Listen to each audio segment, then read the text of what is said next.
Bonjour à tous, bienvenue sur Virgule, j'espère que vous allez bien. Vous devez certainement connaître quelqu'un dans votre entourage proche ou dans votre famille qui aime affirmer des choses, pensant les connaître ou pensant même en être expert alors qu'il n'en est rien.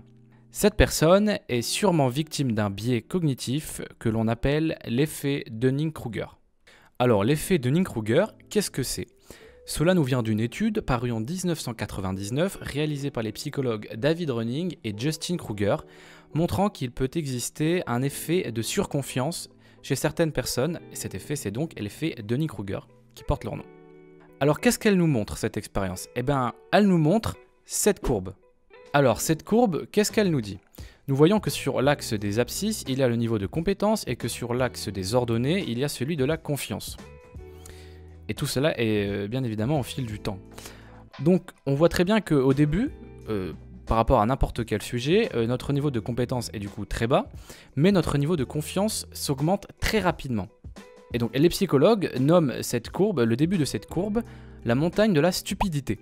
Ensuite, le niveau de confiance redescend au fur et à mesure que la compétence s'avance, c'est-à-dire qu'on commence à apprendre, on commence à se dire que finalement c'est peut-être plus compliqué qu'il n'y paraît. Ensuite, on commence à avancer, à reprendre un peu confiance en soi afin d'arriver sur le plateau de la consolidation, et celui qu'on appelle aussi le niveau de l'expert.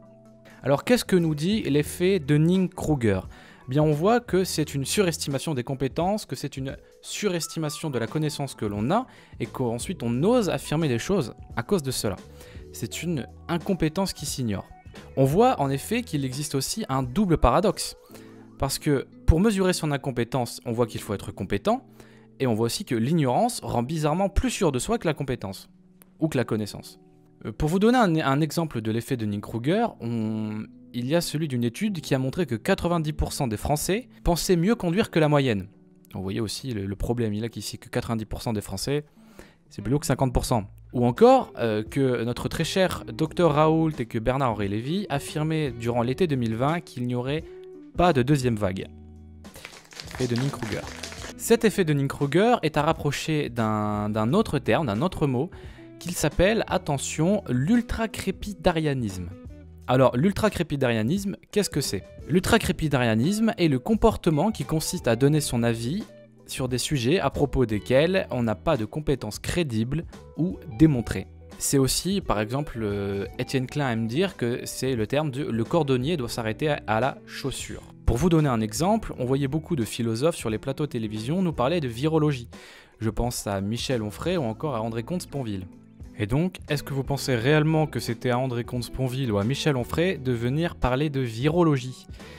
Et eux-mêmes pensaient en être capables et eux-mêmes pensaient en avoir la compétence. Le fait est qu'il n'en est rien, ils ne sont pas virologues. C'est comme tous les « je ne suis pas médecin, mais » que l'on avait et que l'on a encore durant cette crise sanitaire. Je ne suis pas médecin, mais je pense que les masques sont mauvais. Je ne suis pas médecin, mais je pense que le conseil scientifique a tort. Ce genre de phrase relève de l'ultracrépidarianisme et a fortiori d'un effet Dunning-Kruger. Alors vous le voyez, l'effet Dunning-Kruger se retrouve en réalité partout et sûrement que beaucoup d'entre nous en ont déjà fait les frais. Qu'est-ce que l'on peut dire d'autre sur ce biais cognitif ? Eh bien, l'effet Dunning-Kruger implique aussi plusieurs effets corollaires, comme le biais de l'expert. Cela veut dire que les personnes les plus qualifiées, donc les experts, auraient tendance à sous-estimer leur niveau de compétence et leurs compétences et penseraient à tort que les tâches les plus faciles pour elles le seraient aussi pour les autres. Et vous l'aurez compris, je l'espère, l'effet Dunning-Kruger est aussi l'inverse du syndrome de l'imposteur. Le syndrome de l'imposteur, vous savez ce que c'est celui qui faisait dire à votre camarade de classe qu'il n'aurait jamais réussi son DS alors qu'il avait toujours 18. Alors, pourquoi je parle de cela aujourd'hui ? Qu'est-ce que cela dit de nous et que pouvons-nous en tirer comme conclusion ? Eh bien, vous l'aurez sûrement vu, et a fortiori durant cette crise sanitaire, beaucoup de personnes osent affirmer des choses qui dépassent leur domaine de compétences. Je pense par exemple à Dr Raoult, qui est l'un des exemples les plus probants, qui affirmait à tour de bras certaines choses qui se démontraient tout de suite après ou quelques semaines après fausses, ou encore à certains philosophes venir nous parler de virologie ou de médecine sur plusieurs plateaux télé. Et pour terminer cette conclusion, j'aimerais vous citer Socrate. Socrate nous disait déjà à l'époque « connais-toi toi-même ». Et ici, cela veut dire nous connaître, connaître notre niveau de compétence, connaître ce que nous savons et surtout ce que nous ne savons pas.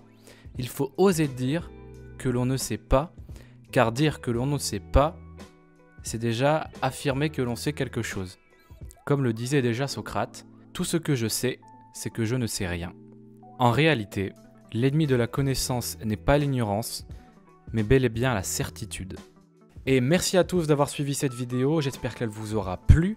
Si c'est le cas, je ne saurais que trop vous conseiller ce livre, Le goût du vrai, écrit par Étienne Klein, qui explore et approfondit les thèmes que l'on vient d'aborder dans cette vidéo, à savoir l'effet de Dunning-Kruger ou encore l'ultra-crépidarianisme. Prenez soin de vous, ciao!